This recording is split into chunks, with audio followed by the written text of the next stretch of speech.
And not only World War II period, we can see here. We just need to double check exactly. That's a great sign that you double checking your items.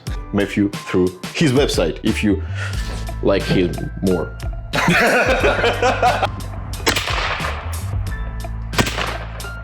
Hello everybody, this is War Story Video Blog. I'm Alex and here is Matthew. Hello Matthew. Hi Alex, good to see you. Good to see you too, and good to see you guys here on this channel and on this video.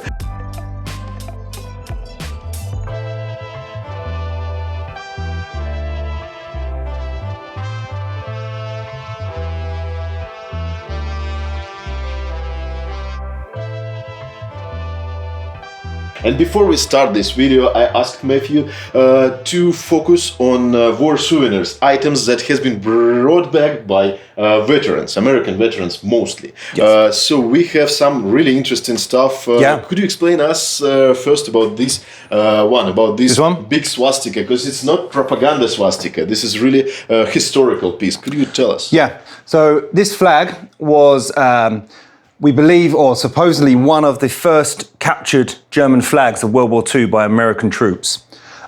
It was captured by an officer from the 601st Tank Destroyer column in North Africa, in Tunisia, when they were involved in an action against German panzers.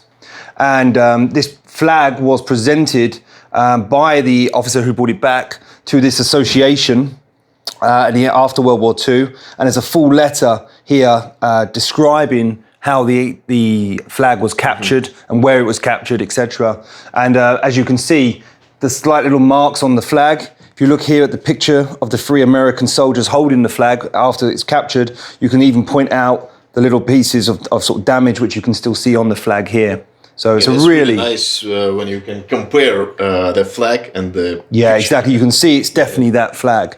It's just really historically interesting flag. The swastika flag was such an iconic piece for any veterans to take, whether they were American, British, Russian, probably French. You know, the swastika was such an impactful item of the Third Reich that they were really sought after souvenirs by veterans and by Allied soldiers to take back home. So we just finished our Wilmington show, and we just came from Ohio here in this office. And here in this office, brand new, just built office, we will film our video. Matthew, could you tell us about upcoming auction and about all these items in this room? Sure, would love to. So these items are all coming up in our American-based auction. Okay, so obviously CNT Auctioneers have been running in the UK and Europe for nearly 10 years now. We've just launched here in the United States. I know you guys came earlier this year to see some items we had that were coming up. But now this is our first actual one at the end of November, or 29th of November, where all the items will be held here in the USA and all the items are being sold in US dollars. So yeah, we've got a little selection of items we've put out for you today to see what we've got coming up in the sale. And one more huge item. Yes, big piece, yes. Here, yeah, this is American Star from American Aircraft. Exactly, Can you tell us about Yeah, so this is the typical American Army Air Force emblem, which is on canvas, painted canvas, which would have been put over onto the plane. I think it could have been on multiple different aircraft, so we're not 100% sure exactly which aircraft it came from. And as you can see, it's been professionally mounted, and it's got some details of certain planes that would have had this type of emblem insignia on their aircraft. And is there any history about this one? Not as far as I know. I'll be honest with you, this has literally come in since I've been in the UK. So I only saw it yesterday when I arrived back here after the Wilmington show, because I know I went straight to Wilmington when I landed in America. So I've literally only just got it back, and I've just got to get some details from the vendor just to try and find out a little bit more if they have any history with it, which is always great to know if you've got history of an item with a plane. When you check website, you can see the description about. Yeah, once the catalogue is live and there's full descriptions on, you'll be able to see any information we have about it. And we're gonna, with this item, going back quickly to this item, we're probably going to do the full write-up of the letter so people can see exactly what it says. And this one is really nice. We can see all stitches here. Here and it's typically how it's made in sort of multi pieces. So it's stitched along here, and then it's obviously attached to the airframe. That's cool. Mostly we see swastikas from tails and from aircraft, but here is also really nice. Nice to see something different as well, yeah. And not only World War II period we can see here in auction, and some items I asked to display. For example, this is First World War period items. Yeah, so we've got a Imperial German Navy battle flag, quite an iconic piece as well. A few little holes, but again, it's quite a nice, good displayable size, this one. And again, always nice and impressive with the Imperial Prussian Eagle right in the centre. And then again, carrying on the naval theme of Imperial Germany, we've got the lovely officer's full dress bicorn hat here, and his full dress epaulets, which you can probably see here, are beautifully beautifully made. Yeah, please do. So these would be for a administration type inspector rank of the Imperial German Navy. So, which is why they're silver as opposed to the gilt bullion. Yeah. And also here we can see some items from Scotland. Yes, classic Scottish military pieces. So you've got, as most people would know, you've got the Scottish Highland dirk here, lovely with the cut amber glass. Faceted on both the dirk itself and on the utensils. Nice fittings as well. Not hallmarked silver, but again, just nice white metal fittings on there. And then as you take it out, really nice condition blade. With nice etching, monogrammed, etc. And it's this is for one of the Seaforth Highlander battalions. So one of the volunteer battalions of the Seaforth Highlanders. So again, very nice condition example. And not everybody touched this kind of dirks. So can we show? Of course you can, by all means. These items people really like this tiny. Yeah, tiny utensils. Yeah, that's really cool. Yeah, and if you have something Scottish like Scotch. Scotch, yeah, always good. Yeah, yes, you can. Why not have that next to it? Yeah. And 3 more items. Yep. I really like this plate because it makes display more nice. Yeah. So these are the. I think we may have shown these in a previous similar ones in a previous video with you. But yeah, these are the crossbelt plates, and again, this is for the Highland Light Infantry, Victorian period, very late Victorian period. So about 1880 to 1900, and this one is for a volunteer battalion because it doesn't have a battle honour. So it's a little bit for a regimental collector. It's a little bit more special. And then you have this one, which is probably one of the most famous Scottish regiments that most people have heard of. This is for the Royal Highlanders, the Black Watch, quite a famous old Scottish regiment of the British Army. And then you've got what's known as the plaid brooch. Okay, so this would go across your tartan plaid sash, and again, very iconic and very typical for Scotland. So. With the Peninsula and Waterloo battle honours, and with the Egypt battle honour as well. So I think this is for the, off the top of my head, maybe I think Gordon Highlanders, I believe, but I will double check that. But it's really nicely done badges, and I always like it when you bring it. I just enjoy to see it. They're always very, very nice quality, those pieces, because these are for officers or senior NCOs, so they tend to be made very, very well. One Japanese item we can see on this table, on this display, and I really love it. Yeah. It's one of my favourite items as well. It's like got it on Okinawa, May 7th, 1945. Wow, that's really cool. Yeah. And did you buy it from a collector or? No, this was again. This has been consigned to us, and this arrived here when we arrived here. But you can see it's absolutely mint blade. Yeah. This Toyota. Nicely Arsenal marked. Yeah, it's probably hardly ever been taken out of that scabbard. Yeah. You may have been one of the first. Highly unlikely, but I like it.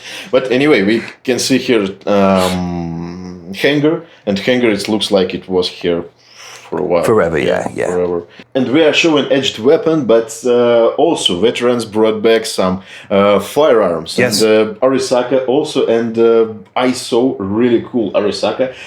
It was a war souvenir, and you can see it on your screens. This really cool and historical piece. And now we are outside, and look at that. This is Arisaka rifle, Japanese rifle that has been captured in Pacific Theater. So here we can see original curved, original crafted Japanese flag made by GI, and look at the signs. Also the belt also signed. And this is another one. This is a K98 carbine, Third Reich period, produced. It's 1941 with the B and Z stamped on one number. And this is also war souvenirs that GI, that American veteran, brought back to the United States with this stuff. It's quite rare piece we can see here, and I really like it. I really like it, and I want to shoot with it. But now we don't want to use in property that powerful ammunition for K98, and we do not have any rounds for Arisaka, but next time we will be prepared. I think if you want, we can shoot from Arisaka. Is it correct to say shoot an Arisaka? Yes, and we can go to range and try it. We just need order ammunition. Yes. and some more souvenirs we can see in firearms field. Collectors can share us their story, and also they can give us opportunity to shoot with their collection piece, and this is really cool. So we do not have any rounds for Arisaka, but I'm dying to shoot because of it's legal here. And next time we can try M1 carbine, Garand, or K98 and Arisaka. So we can compare it. I am not really great shooter, but anyway, I did it from time to time. If you're interested in, I can film it and show it to you also. So just let me know.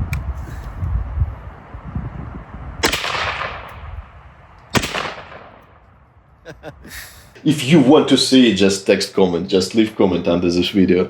So this is one is really nice. Yeah, I like this. It's one of my favorite pieces we have. Yeah. So it's this like how to say it, eye stopper. Yeah, eye-catching. Yes. And a few Third Reich period items also we can see here. It's also war souvenirs that veterans brought back. Yeah, I mean, again, you don't need to explain this. Most people will understand this. This is, again, a bit like we said about the swastika flag, very iconic. The black Allgemeiner SS peep cap. This one's quite a nice early example. So you see you've got the early jawless skull here and the early tile eagle. Obviously, a lot of people know the more classic later one with the more Totenkopf Death's skull and the standard SS Eagle. But again, very, very nice example. Inside has the typical type lining you find with the Allgemein caps, with the SS runes inside the diamond. Is it government issued or is it? Yes, no, this is a government issue. Obviously, this is pre-RZM, so there's no RZM stamp on the peak, but it is still a nice original period issue piece. And again, the things like the hats and the flags and daggers, they almost became currency at the end of the war. So a lot of soldiers would trade items, and they became like currency, especially things like as well. Lugers were always very popular souvenirs to bring back, and so frontline troops would often trade with the troops that were behind us, more behind the front, for cigarettes, food rations, and all things like this, and even money. So there was a good trade in war souvenirs in both the European theatre and the Pacific theatre of war. And actually, thanks to all these veterans who traded, because they kind of bought it from frontline troops, and they started to collect this item. That's really cool. The soldiers were the first collectors of these items. But I have funny story about the helmet. It was a Soviet helmet, model 1940 and 1941 produced, and it has been sent to the United States, and it was postmark on it. It has like stick tape with with stamps. Yes, with address, and the dedication was German Fallschirmjäger helmet, German paratrooper helmet. So probably it was like a guy deep from the front line, and somebody just traded it and gave it to him. Yeah, crazy. So, and what else do we have here? This one is Ribbentrop. Yes. Well, this again is very, very interesting. So this is the personal napkin and knife here from Joachim von Ribbentrop. Obviously one of the most famous members of the Third Reich hierarchy.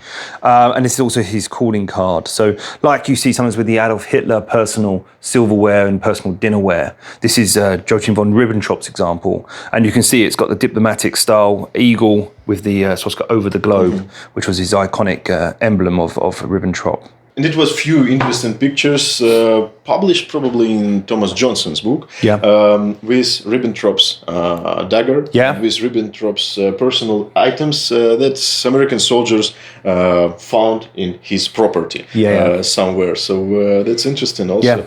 And there was also interesting story about Nuremberg process and soldiers who guard all these Nazi prisoners. Yes, they trade for something. Trade for souvenirs. Yes, for souvenirs for their signatures. It was nice. I saw the display about it.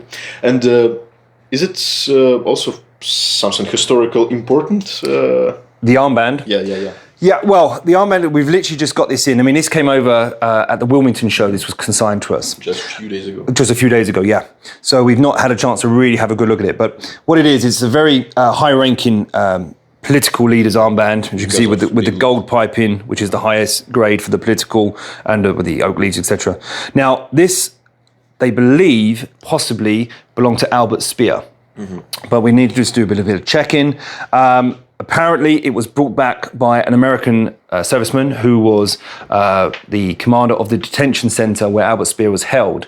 And it was believed that this armband was given and was believed to be Albert Speer's, like I say. And quite crudely written inside, it actually has Dr. Speer's band, obviously done by the American serviceman. So, and there's some paperwork and letters to correspond with that. But obviously he mostly wears the organisation toad uniform. So there are some pictures of him wearing a political armband, but we just need to double check exactly. That's a great sign that you double checking your items. Yes, but you don't want to mislead people, so we're trying to double check as best we can. Yeah.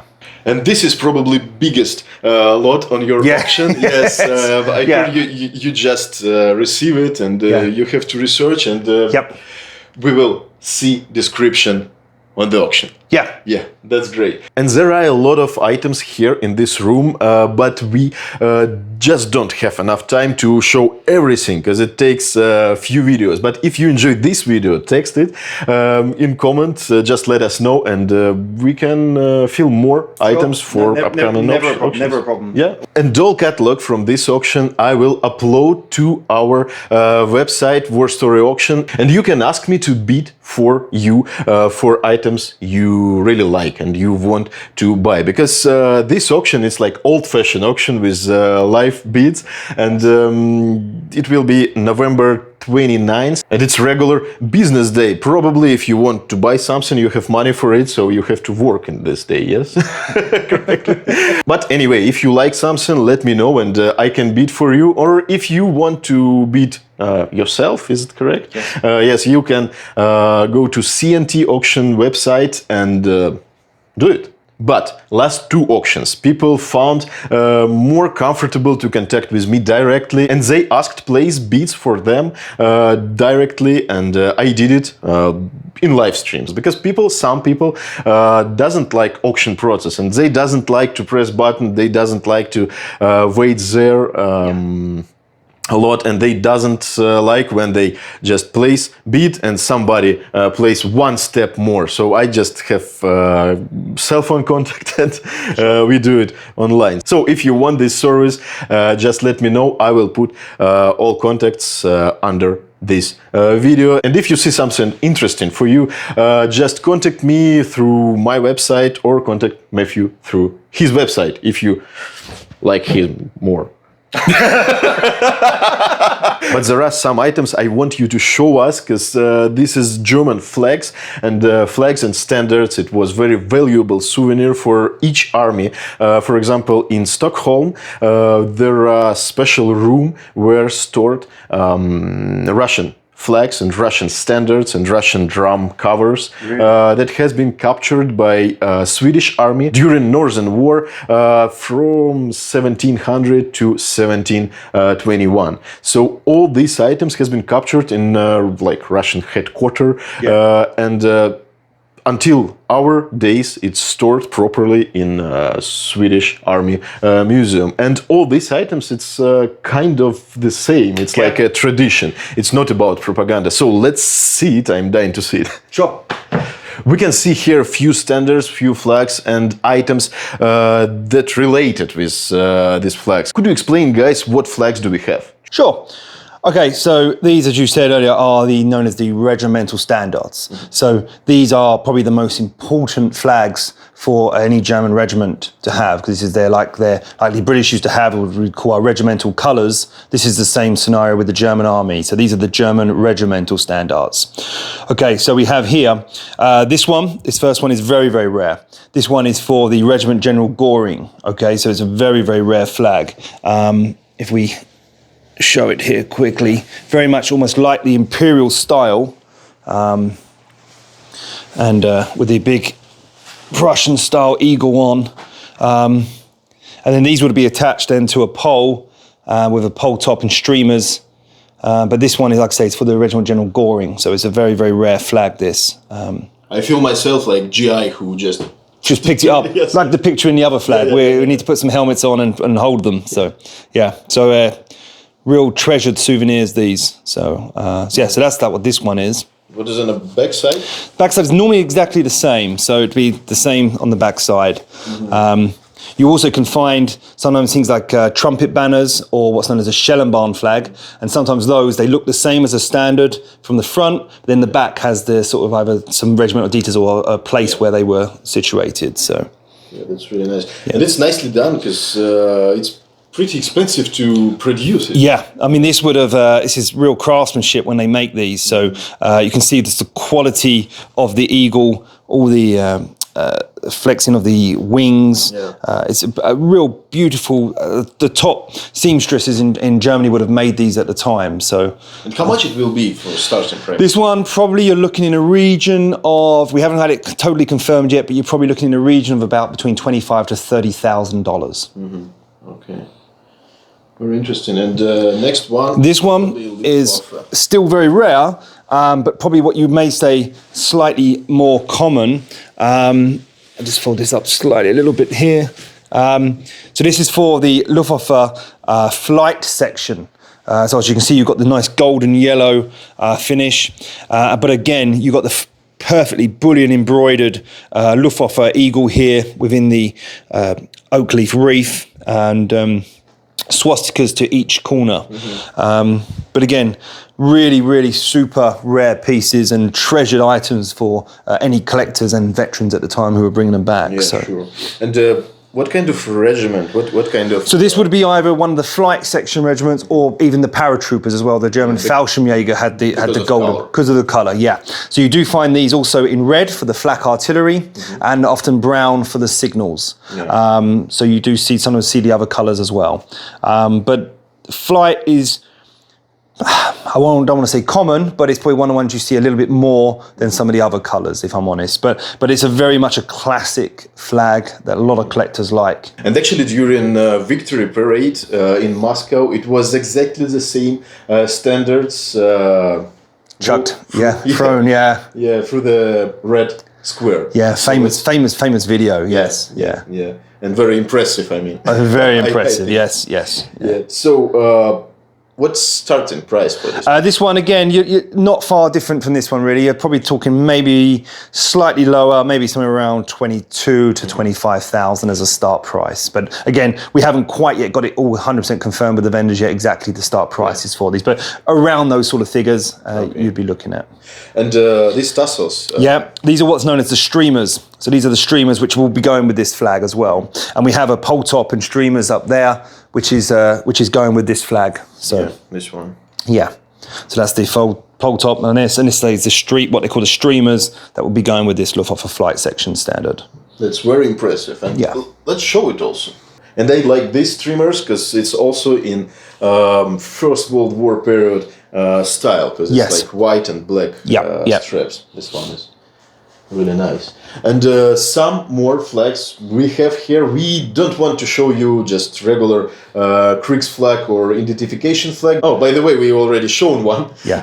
But it was a common stuff, very important for that guys who brought it back. But we have historically important piece here. This is the standard. This is something special. So this is the standard, or the personal standard rather, of Adolf Hitler. So these would have been flown whenever Adolf Hitler was present at an event or a building, and so they knew he was here. You also find the ones for Grand Admiral Donitz as well, which is the what is known as the Grand Admiral's flag. But this is Adolf Hitler's personal one, or what's known as the Führer Standard. And how many of them has been produced during the war? There was a lot produced because every sort of base would have had one, because if he ever visited, they would need to have one, or ships would all have them. Sometimes you find them there, let's say the Marine marked. So there was a lot produced. You then find, which are very, very rare, and I've never seen one, but I know they do exist, are ones in full bullion, which are very, very rare to find. These are the more, what you more see is what's known as the printed versions. Like Kriegsflag. Yes, same material, made the same style, yeah. But it's more, I don't know how to say it, more accurate, because we can see here more strong angles here, so we can see difference between regular Kriegsflag and this one. And also we can see here maker marks. Yep.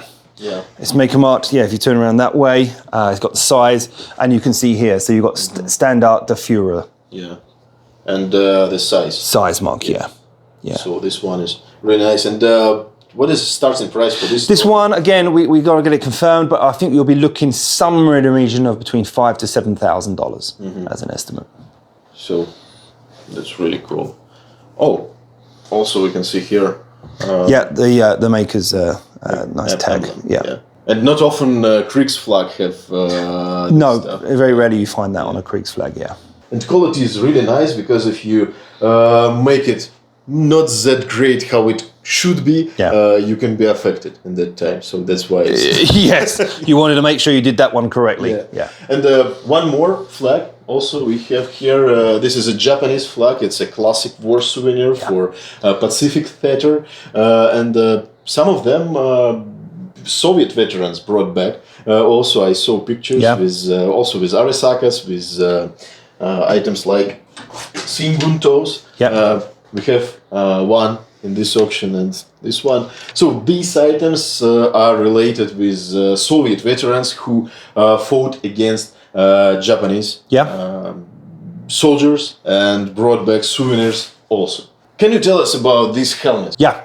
So this is the classic, what's known as the transitional German helmet. So the ones that were used up with the shells from the First World War, the M18s. And then obviously here you've got the Army decal. And obviously, as you said, quite rightly, there's quite a large piece of shrapnel damage right here on the just by the peak. And a little label here, nice period label, shrapnel hole kaput. So obviously done by the American soldier who brought it back. But nice. It looks like it's with these fittings. It's quite possibly an Austrian shell or something like that. But nice. This is early liner here. So like early one without extra pieces of aluminum here. Yeah. So it's the early liner with nice style, and it's just very, very nice. You can see at one point it's had the national tricolour, but obviously had to be removed.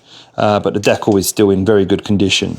So, in the Leningrad area, sometimes we find these items on artillery positions or in like drivers. Oh, really? Okay, that guys who didn't fight in the front lines. Front line, they had these helmets, and also First World War period bayonets like butchers and stuff. It's also common to find. Wow. On this like far from front line. Sure. So Luftwaffe, M35 and Army and SS. Yes, Luftwaffe M35, double decal helmet here. Again, see the nice national tricolour, good liner, good bit of the Luftwaffe blue paint to the inside. Good honest example of a double decal helmet. Here we have like you said, an M40, German Army steel helmet here. Good percentage of the decal still around. These aren't as common as they once were. I mean, you used to find these all the time, but good original steel combat helmets are just not on the market anymore. So they're a really good investment when you can find them. And the one that most helmet collectors always want and is a SS steel combat helmet. Again, really nice, untouched original example. This one has the original liner. Liner's a little bit worn. It's a little bit of a small size. However, it's a good, real, honest Waffen SS steel combat helmet. Actually, small size of helmet is not a defect because it's pretty comfortable, pretty easy to display it on the. Some collectors always used to like to have larger size steel helmets and smaller sizes they didn't like. To me personally, I still think you're buying the helmet, not the size of it. You're better to buy a real good original piece, and which is what this is. I'd like the bottle damage. Yeah, small little indentation here, not quite cracked the shell, but yeah, he obviously was lucky when he was wearing this one. So well, probably if you maybe not lucky. But anyway, exactly. Yeah, and this one is nice. Small one. Yeah. Known as the Kinder helmet. So yes, it's produced for a child, probably as a toy. You see lots of period pictures of young children dressing up like their fathers who were going off to fight in military uniform. So yes, you've got a proper decal and a little tricolour there as well. This one, no lining, but it's almost had like a paper lining made because you feel it's got like a band there, which is stopping it coming out. So. And actually, it's like Gothic. In German Gothic script, period newspaper, Yeah, that's also nice. So variety of Third Reich period and First World War period items on this auction is really cool. Thank you for your job you did to find all these items and get connections with all collectors who give it to you. And I'm really happy to show these items and beats for our subscribers who asked me to be their agent. So that's cool. And thank you for your catalog that I can upload for my website. You're more than welcome. So now we will finish this video. I think it's a really nice video. I enjoyed to film it and I enjoy our conversation and these historically important pieces. And thank you guys for watching this video until the end. We are waiting for you on our websites, and we are waiting for your feedback about all these items, because now I have opportunity to film these items closer. If you want, I can show it before it's gone, before it's sold. So I really like this job. Thank you, Matthew. You're welcome. Thank you, guys, and see you real soon.